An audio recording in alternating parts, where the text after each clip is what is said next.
Supreme court ने शिमला में निर्माण गतिविधियों को रेगुलेट करने के लिए लाए गए सरकार के शिमला डेवलपमेंट प्लान 2041 को मंजूरी दे दी है।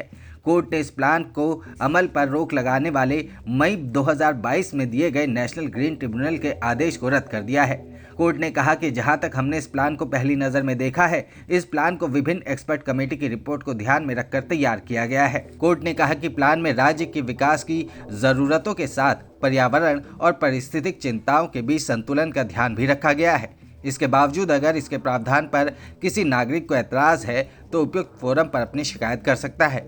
पारिस्थितिक चिंताओं के साथ साथ विकास को संतुलित करने की आवश्यकता पर जोर देते हुए सुप्रीम कोर्ट ने 22,450 हेक्टेयर भूमि पर प्रस्तावित शिमला विकास योजना 2041 को लागू करने की अनुमति दे दी है।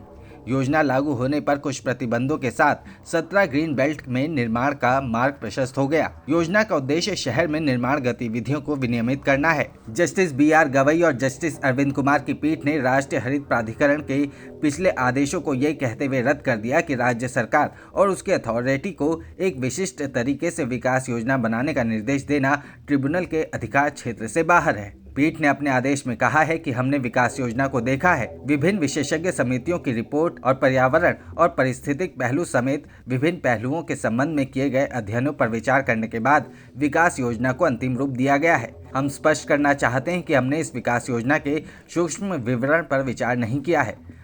प्रथम दृष्टया इस पर विचार करने पर हमारा मानना है कि पर्यावरण और पारिस्थितिक चिंताओं की देखभाल और समाधान करते हुए विकास की आवश्यकता को संतुलित करने के लिए पर्याप्त सुरक्षा उपाय किए जाएंगे। सुप्रीम कोर्ट ने कहा कि इस बात को भी नज़रअंदाज नहीं किया जा सकता है कि विकास योजनाओं को शहरी नियोजन, पर्यावरण आदि से संबंधित लोग समेत विभिन्न क्षेत्रों के विशेषज्ञों की राय के बाद अंतिम रूप दिया गया है। साथ ही इस बात को भी नज़रअंदाज नहीं किया जा सकता कि विकास योजनाओं को आपत्तियां आमंत्रित करने सहित कठोर प्रक्रिया के बाद अंतिम रूप दिया गया है। ऐसे में योजना को रोका नहीं जा सकता है। कोर्ट ने कहा कि यदि किसी नागरिक को कोई शिकायत है कि कोई प्रावधान पर्यावरण या परिस्थिति के लिए हानिकारक है तो वो ऐसे प्रावधान को चुनौती देने के लिए स्वतंत्र है। सुप्रीम कोर्ट ने हिमाचल प्रदेश सरकार की अपील को स्वीकार करते हुए NGT द्वारा इस मामले में वर्ष 2017 के बाद पारित किए गए आदेशों को रद्द कर दिया।